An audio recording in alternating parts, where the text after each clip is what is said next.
बिस्मिल्लाहिर्रहमानिर्रहीम। अस्सलामु अलैकुम dear students, how are you? Hope so you will be fine. आज हम अपना 9th क्लास का लेसन नंबर 6 स्टार्ट करेंगे। एक्सरसाइज 9.1 हमने last time question number 1 discuss किया था। आज हम इसका क्वेश्चन नंबर 2 डिस्कस करेंगे। Question number 2 is let P be the point on x-axis with x coordinate A and Q be the point on y-axis with y coordinate B। यहाँ पे बेटा हमारे पास दो पॉइंट हैं, एक पॉइंट P होगा और एक पॉइंट हमारे पास Q होगा।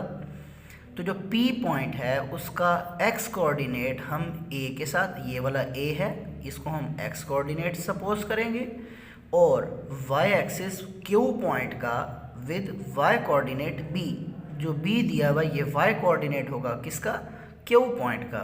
सो स्टार्ट करते हैं क्वेश्चन और आपको वैल्यूज़ के बारे में बताते हैं। स्टार्ट करते हैं क्वेश्चन नंबर 2। क्वेश्चन नंबर 2 में हमें दो पॉइंट बता दिए हैं।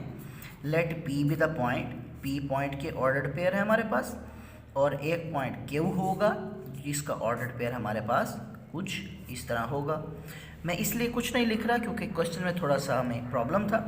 मैं आपको थोड़ा सा एक्सप्लेन कर देता हूँ एक दफ़ा दोबारा। क्वेश्चन पेज नंबर 170 पे क्वेश्चन नंबर 2 है।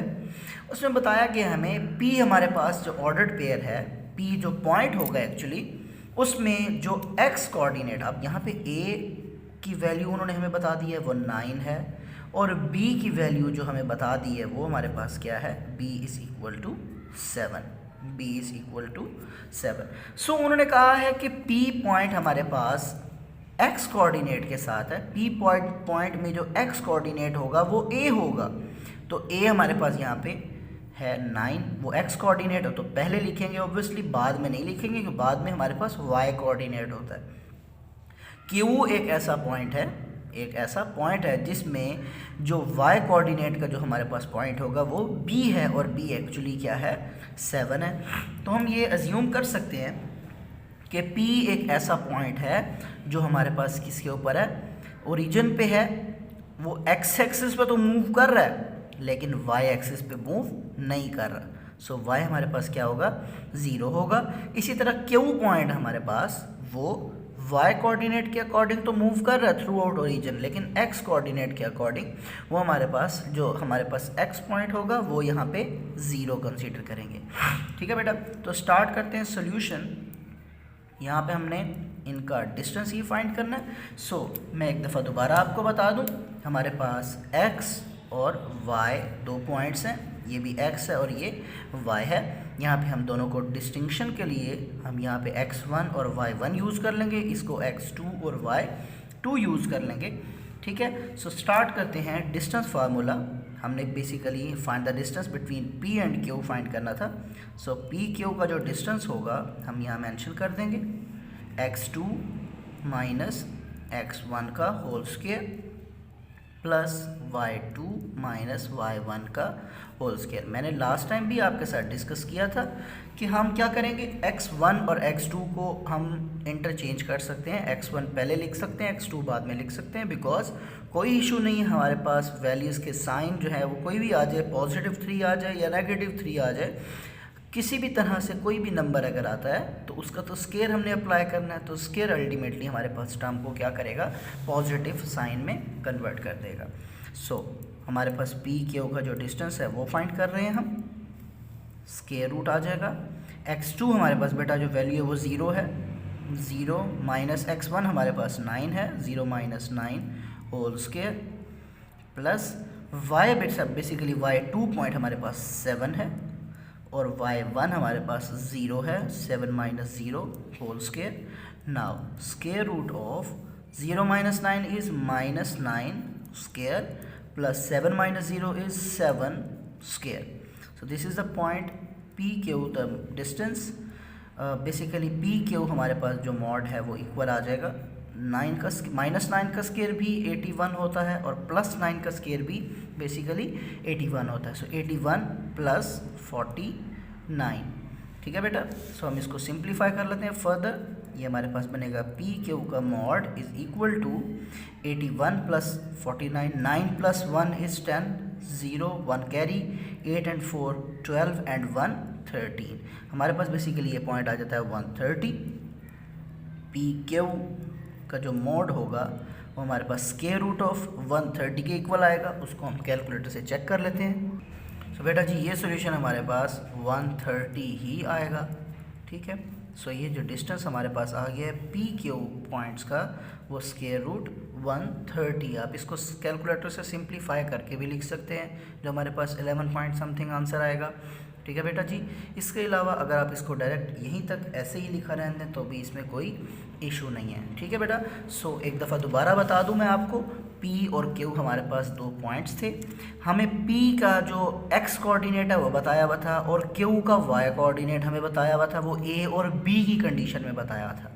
A हमारे पास 9 है, सो P पॉइंट में जो x एक्सिस का जो पॉइंट था वो हमारे पास 9 था।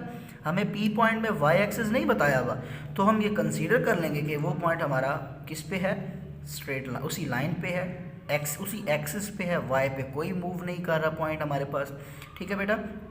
सो ये अगर मैं इस पॉइंट की बात करूं तो ग्राफिकली जो 1 2 3 4 5 6 7 8 9 वो हमारे पास x जो है वो किस पे है, 9 पे है, और y हमारे पास अप एंड डाउन में कोई मूव नहीं कर रहा। सो ये वो इस लाइन के ऊपर ही हमारे पास हो, y में ना अप पे मूव है ना डाउनवर्ड कोई मूवमेंट है, y हमारे पास 0 ही रहेगा, x जो है वो 9 पॉइंट पर, तो वो ये पॉइंट बनेगा, ठीक है बेटा।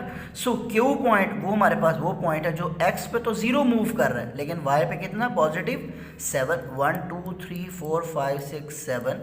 सो वो ये पॉइंट है एक्चुअली, वो ये हमारे पास ग्राफ बनेगा, जो ये पॉइंट ये हमारे पास Q पॉइंट बनेगा और ये वाला पॉइंट हमारे पास P पॉइंट बनेगा। हम बेसिकली इन दोनों के दरमियान का डिस्टेंस फाइंड कर रहे हैं, ठीक है बेटा जी। 9.1 एक्सरसाइज हमारे पास क्वेश्चन नंबर 2 था according to ALP syllabus part 2 and part 3। इसके बाद पार्ट 6 जो है ये आपका होमवर्क होगा।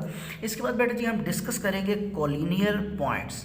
कोलिनियर पॉइंट्स हम डेफिनेशन डिस्कस करेंगे, कोलिनियर और non collinear points in a plane. किसी भी एक जियोमेट्री में, एक ग्राफिकली कंडीशन में, ग्राफिकल जियोमेट्री में हम डिस्कस करते हैं अगर कोलिनियर और नॉन कोलिनियर पॉइंट्स को, तो वो हमारे पास कैसे पॉइंट्स होंगे, 2 और more than 2 points which lie on a same straight line are called collinear points with respect to the lines, otherwise they are called non collinear, ठीक है बेटा जी।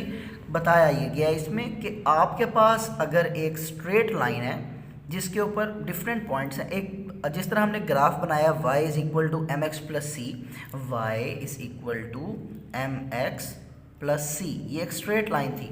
हमने इसके ग्राफ बनाए थे 8 चैप्टर में, हमने वो ग्राफ बेसिकली बनाए थे, वो हम पॉइंट्स जो हैं वो ड्रॉ करते थे पहले, ठीक है बेटा जी। वो पॉइंट्स जो हैं वो हमारे पास क्या होते थे, एक स्ट्रेट लाइन बनाते होते थे। तो वो पॉइंट्स जो एक स्ट्रेट लाइन बनाते होते हैं, एक स्ट्रेट लाइन पे बनने वाले तमाम पॉइंट्स वो 2 से ज़्यादा होने चाहिए, वो हमारे पास क्या होंगे, कोलिनियर। हम उनको क्या बोलेंगे, collinear points. Otherwise they are called non collinear. अगर हमारे पास पॉइंट्स ग्राफ के किसी भी एक स्ट्रेट लाइन पे ना हो, तो जिस तरह हम डिस्कस करें, अगर मैं ग्राफ के बारे में बताऊं आपको, सो वो पॉइंट हमारे पास किसी एक स्ट्रेट लाइन पे ना बनते हो, y is equal to m x plus c को फॉलो ना करते हो, वो ग्राफ हमारे पास किसी भी तरीके से बन सकता है। वो ग्राफ हमारे पास इस तरह हो कि ये ग्राफ बना लें आप, और इसमें कुछ पॉइंट्स हमारे पास स्ट्रेट बन रहे हों, लेकिन फिर पॉइंट्स में डिस्टिंक्शन स्टार्ट हो जाए। सो ये पॉइंट, ऐसे पॉइंट जो एक स्ट्रेट लाइन पे तो नहीं है, लेकिन वो डिफरेंट पॉइंट्स तो हैं जो ग्राफ को जनरेट कर रहे हैं, ठीक है बेटा जी। सो ये पॉइंट्स हमारे पास जो होंगे ये क्या होंगे, नॉन कोलिनियर पॉइंट्स होंगे। हम उनको क्या बोलेंगे, नॉन कोलिनियर पॉइंट्स, ठीक है बेटा जी। सो ये था हमारा आज का टॉपिक। इंशाल्लाह डिस्कस करेंगे 9.2 एक्सरसाइज के नेक्स्ट लेक्चर में इंशाल्लाह। अस्सलामु अलैकुम रहमतुल्लाहि व बरकातुहू।